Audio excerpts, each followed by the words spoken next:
Hi, boys and girls. Today we are finishing our last day of retail for Chicken Sunday. And we have already retold the beginning. So, about how Eula May and the kids go to church, and then she sees a bonnet that she likes, that she really wants. The kids want to buy it for her, but they don't have enough money, so they start planning. And then some older kids throw an egg at Mr. Kodinsky, and notice I'm using character names, Mr. Kodinsky's door, and he blames Winston Stewart and the little girl for doing that.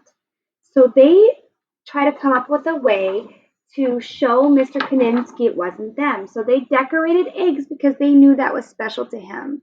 Then he was really happy that they did that, and then they sat around and had tea and talked, and they actually came up with an idea that they could possibly, to earn money, sell the eggs at his shop.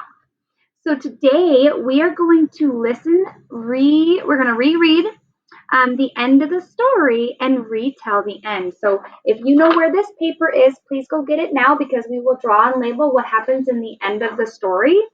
And remember, one of the best ways to help us remember what happened in the story is that you're tracking the characters. What are the characters doing? All right, or what's happening to them? So the words that we learned: decent, which means good, means basically the same thing as good. Thoughtfully, which is to do something with a lot of thought and care, or thoughtful means full of thought. Fearfully means like fearful, full of fear, to do something with a lot of fear or to be anxious. Exchanged, to give and receive something, or to give and get something. So in the book, they exchange looks. They give a look and they get a look back. They're making eye contact and making faces across the table. We learned that performed basically means did. So it's to carry out a task. If you're performing, you're carrying out a task or you're doing something. Courage is to be brave or to do something even though you're scared. So if you hear any of these words as we're reading, make sure you firecracker. And I'm going to start our book.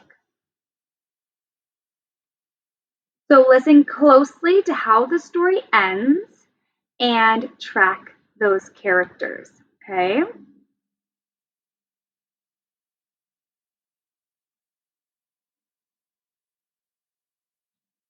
Are as beautiful as my hats. Stuart, Winnie, and I looked at each other. It's almost Easter, he went on to say. I'm sure that people would love these eggs. Set up a table and sell them right there in my shop. For the next few days, we worked very hard.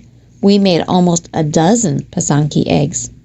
When people came in, they picked them up and said things like, beautiful, splendid, intricate, glorious. We sold them all in one single day. That afternoon, when all the eggs were gone, we counted our money. We had more than enough for the hat. Just as we were about to tell Mr. Kodinsky that we wanted to buy the hat, he came out from the back room holding a beautiful hat box gift-wrapped. Keep your money, children, he said softly. I have seen Miss Eula admire this.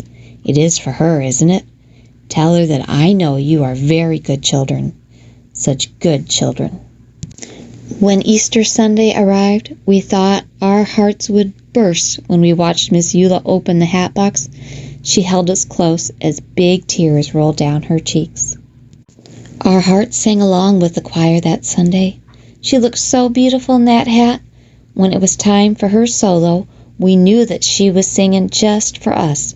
Her voice was like slow thunder and sweet rain. Later that day, as Miss Eula sat at the head of the table, she said, Oh, baby dears, I can die happy now. And after I'm dead on Chicken Sundays, I want you to boil up some chicken, bones, gravy, and all, and pour it over my grave. So late at night, when I'm hungry, I can reach right out and have me some. Then she rolled her head back and laughed from a deep, holy place inside. Winston, Stuart, and I are grown up now. Our old neighborhood has changed some, yet it's still familiar too. The freeway rumbles over the spot where Mr. Kudinski's shop once stood. I think of him often and his glorious hats. We lost Miss Eula some time back, but every year we take some chicken soup up to Mount View Cemetery and do just as she asked. Sometimes, when we are especially quiet inside, we can hear her singing, a voice that sounds like slow thunder and sweet rain.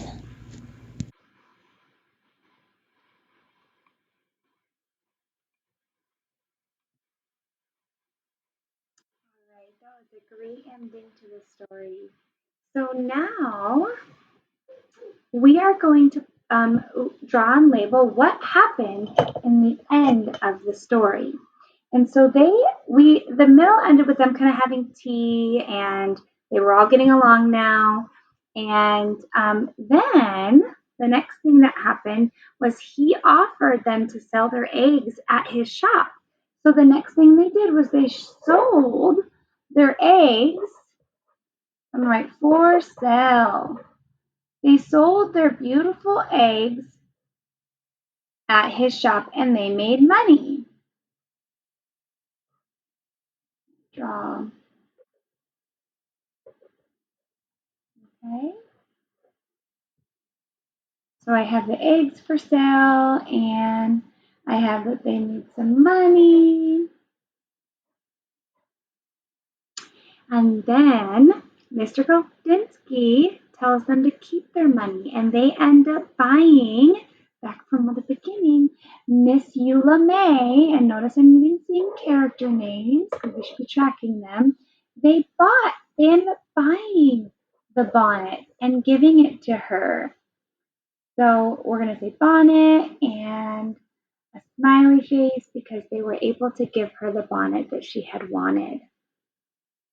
And there was a lot more details to the end of the story, like her singing and how happy she was and how she knew that the kids were so good.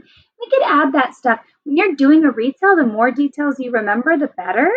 But for this purpose, we're just going to remember the main events. So they sold their eggs, they got enough money, they bought her the bonnet, and she was happy. I want to include characters' feelings.